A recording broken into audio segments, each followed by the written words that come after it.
The way she rocked that sundress make me wanna undress. Girl, that's what is up, everybody? I'm upstairs next to the 29-gallon, and today I went to the container store and picked up some supplies for the Project Theta aquascape.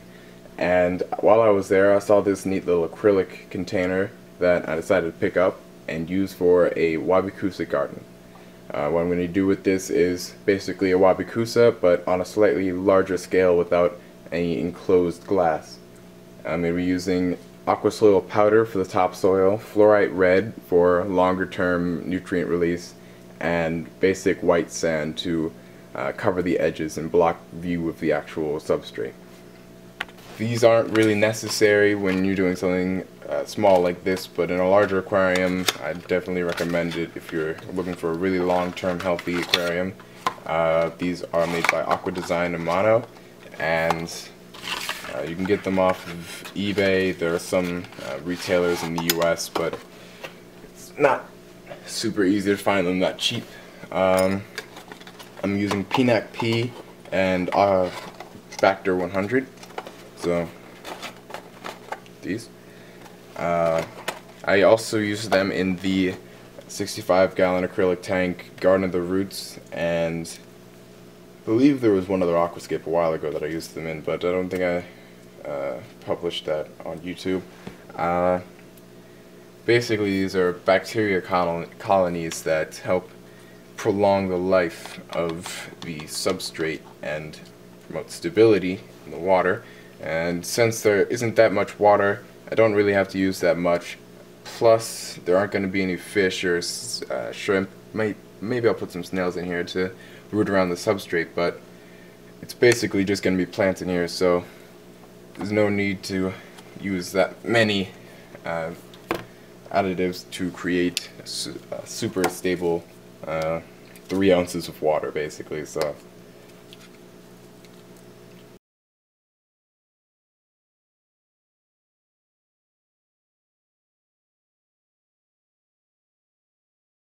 okay, so now I'm going to add the sand on the perimeter of the container, so you can't see the actual substrate when I add it in.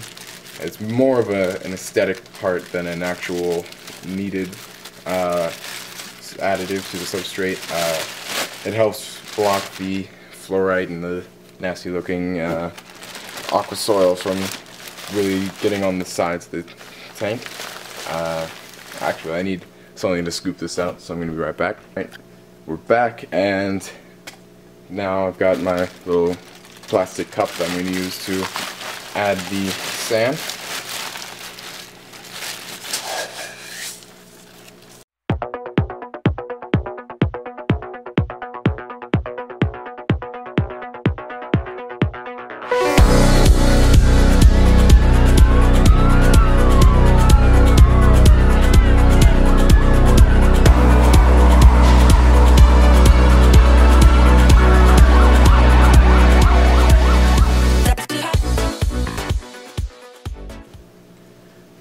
So next up is the fluorite, but before I go on to the fluorite, I just want to mention this.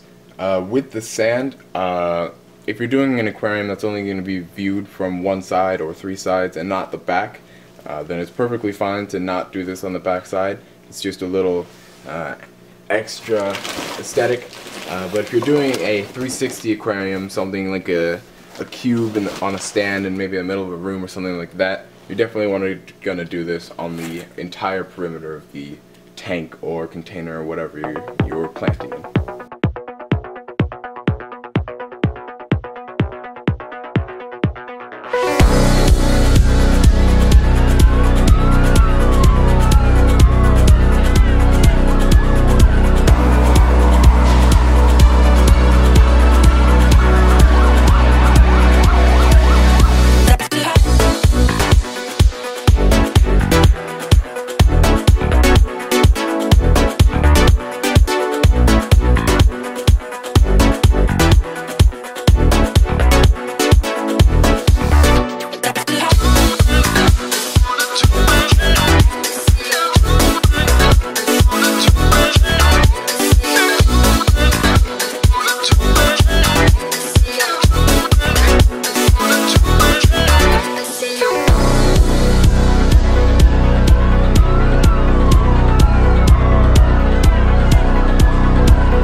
So, the substrate for this container is done. I don't plan on covering out the aqua soil completely with the sand, so I'm just going to let it go with that. And really nothing left to do but wait for the plants. And I might add a hardscape to this, maybe a few rocks or some small driftwood. But I don't really see any of that really laying around right now, so probably have to cut up some other pieces of driftwood. But yeah, that's it. See you next time.